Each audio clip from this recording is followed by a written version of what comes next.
ayun naman pala! What color is this? Red. Hindi may kakailang lahat ng nanay ay naghahanda sa unang pagpasok ng kanilang anak sa eskwelahan. Tulad ni Mommy Billy sa kanyang cute na 3 taong gulang na anak na si Ramon Ignacio o Nacho. Zombie face. Kailangan mentally stimulated siya. So, we try to balance it. We read him books. At the same time, we let him play with all sorts of toys. And then we let him run around, do his own thing at his own pace. Because that's how he learns. At syempre, sa pagpapakain ng tama.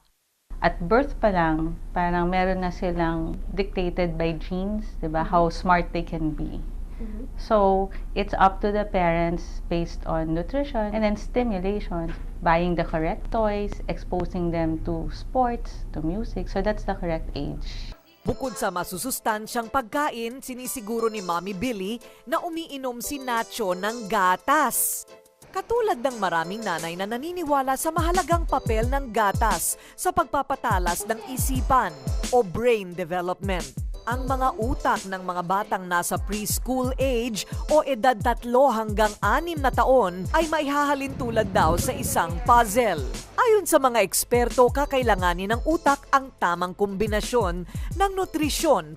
Their whole brain is actually working already. So, more compared dun sa newborn. This involves yung mga memory, learning. It also includes mga vision, auditory. Para masuportahan yung tamang brain development or mental development ng isang bata, hindi kasi enough ang isang nutrient lamang. Kailangan niya ng DHA, choline, taurine, iron at folic acid.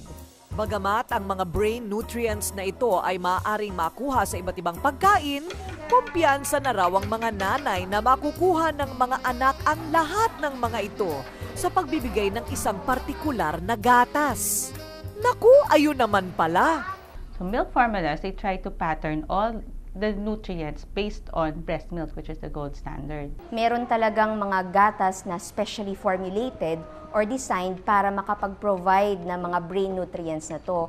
Meron itong tinatawag na IQ Nutrition System na bumubuo ng mga nutrients na sumusuporta para sa brain development. Itong si Nacho dahil napakalakas uminom ng gatas na ito. What color is this, Nacho? Blue. Sa murang edad pa lang, alerto na sa kanyang paligid. Green. Matalas ang isip at memorya. Malawak ang imahinasyon. Ayun naman pala ang resulta, oh! We were very much confident that he'll be okay there. Para maging kumpiyansa at ngayon pa lang gawing malusog na ang utak ng inyong maliliit na anak. Hindi lang sa eskwela kundi hanggang sa paglaki, silang mga utak ng ating susunod na henerasyon.